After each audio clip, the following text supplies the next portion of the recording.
Hi hello नमस्कार सर्वांचे स्वागत आहे आपल्या सुनैना द सुपर मॉम हे यूट्यूब चॅनलवर। तर कसे आहात, मजेत आहात ना? आणि आजचा दिवस आनंदाचा जाओ, तुमच्या मनातल्या सर्व इच्छा पूर्ण होत ह्याच तुम्हाला नवीन आणि मंगलमय दिवसाच्या खूप खूप शुभेच्छा। तर आज आपण ना नागलीचे पापड करणार आहोत। तर त्याच्यासाठी ना एक दिवस अगोदरच नागली छान मस्तपैकी धुवून काढायची आणि ती ना थोडीशी सुकवायची।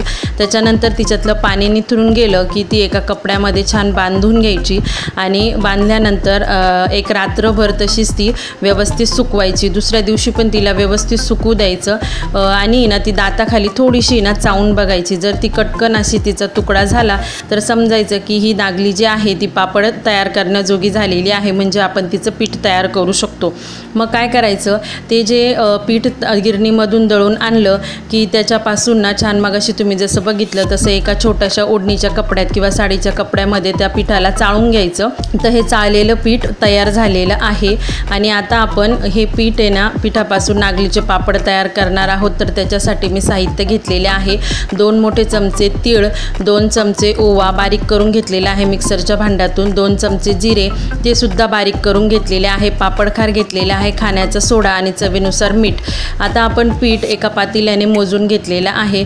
तर ते पीठ भरलेलं आहे एक पातेलं आणि त्याच पातेल्याने पाणी पण मोजून घ्यायचं आणि ते गरम पाणी केलेलं आपण ह्या पितळेच्या पातेल्यामध्ये घालणार आहोत। तर त्याच्या अगोदर त्याच्यात 2 पळी आपण छोटे चमचे तेल घालणार आहोत आणि त्याच्यात हे गरम केलेलं पाणी ॲड करणार आहोत। त्यानंतर त्या गरम पाण्यामध्ये आपण हे जे काही जिन्नस जमा केलेले आहे ते सगळे जिन्नस त्याच्यामध्ये ॲड करायचे आणि त्याच्यावर झाकण ठेवायचं आणि छान मस्तपैकी त्याला उकळी येऊ द्यायची। थोड्या वेळामध्ये त्याला छान उकळी येते। उकळी आल्यानंतर आपण जे पीठ मोजून ठेवलेले आहे ते एका मध्ये मी काढून घेतलेलं होतं। तर ते सगळं पीठ आपण ह्या उकळीच्या पाण्यामध्ये टाकून द्यायचं आणि हे पीठ लगेचच हलवायचं नाही, हाताने फक्त चारी बाजूने पसरवून द्यायचं, जेणेकरून हे संपूर्ण पीठ त्या पाण्यामध्ये मिक्स झालं पाहिजे। आता जेव्हा आपण हे पूर्ण चारी बाजूने पीठ जमा करतो तेव्हा काय करायचं, उलटणं घ्यायचं आणि उलटण्याच्या मागच्या भागाने फक्त असं मध्ये डिप करत राहायचं, म्हणजे पाण्याला थोडा वाव द्यायचा, म्हणजे पाण्याला छान उकळी येते आणि हे पीठ जे आहे ते पाण्यामध्ये छान मुरल्या जातं। आता त्याला काही हलवू न देता फक्त ह्या पिठावर आपण काय करायचं, झाकण ठेवायचं आणि आता हे पातेलं जे आहे ते जाडबुडाचं आहे। तर त्याला एक 10 ते 12 मिनटं छान मस्तपैकी शिजू द्यायचं। त्याच्यानंतर आपण घोट्याला छान तेल लावायचं। एक 10 ते 12 मिनटानंतर पातेलं खाली घ्यायचं। तर पाण्याचा थोडासा जर अंदाज आपल्याला कमी वाटत असेल, पाणी कमी ठेवायचं, जास्त ठेवायचं नाही, कारण आपण पाणी अगोदरच उकळून ठेवतो 2 पातेले आणि त्यातलं एकच पातेलं आपण खिशीसाठी वापरलेलं असतं। उरलेल्या 1 पातेल्यातलं पाणी आपण हे खिशी घेण्यासाठी थोडं थोडं वापरू शकतो। त्याच्यामुळे त्याच्यातलं थोडंसं पाणी 1 ते 2 ग्लास पाणी आपण खाली उतरवल्यानंतर टाकायचं आणि छान अशा पद्धतीने खालून वरती उलटी मारल्यागत अशी पलटी मारून खिशी घेत राहायची। जेवढी छान खिशी घेतली तेवढे छान पापड मऊसूत होतात आणि खिशी छान मऊसूत होते, पापडाला चीर पडत नाही। त्याच्यानंतर पापडामध्ये किंवा जे पिठाचे गोळे वगैरे जे असतात हे असं केल्यामुळे सगळे गोळे फुटून जातात आणि एकदम एकसारखी खिशी तयार व्हायला खूप सारी मदत होते। कुठल्याही प्रकारची गिठोळी त्या खिशीमध्ये राहत नाही। अशी व्यवस्थित पलटी मारून आणि अशा पद्धतीने घोट्याने ठेचून आपल्याला पिठाची व्यवस्थित खिची घ्यायची आहे। तर अशा पद्धतीने खिची घेतल्यामुळे एकसारखी खिची होते आणि पापडही खूप छान होतात। तर हे सगळी व्यवस्थित खिची झाल्यानंतर हे जे पातेलं आहे त्या पातेल्यामध्ये आपल्या घोट्याला जे काही थोडंफार पीठ माखलेलं असेल तर ते पीठ पाण्याचा हात लावून व्यवस्थित काढून घ्यायचं आणि त्याच्यावर एक कॉटनचा कपडा ओला करायचा आणि तो ओला केलेला कपडा आपण ह्या खिचीवर ठेवणार आहोत। आता कॉटनचा कपडा ठेवल्यानंतर पुन्हा कमी गॅसवर ही खिची 5 ते 7 मिनटासाठी आपल्याला पुन्हा तिला दमवू द्यायचं आहे किंवा शिजू द्यायचं आहे। तर ही व्यवस्थित खिची जी आहे ती व्यवस्थित शिजल्या गेली पाहिजे, कच्ची राहिली नाही पाहिजे।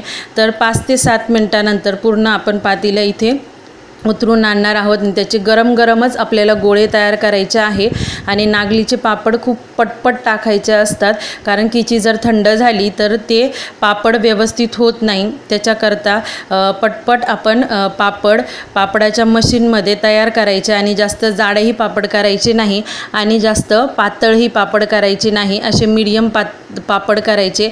कारण जास्त पातळ पापड केले तर ते लगेचच जळल्या जातात किंवा आपण कधी कधी भाजून पण पापड खातो, तर त्याच्यामुळे तो लगेचच जळला जाऊ नये म्हणून असे मीडियम पापड तयार करायचे।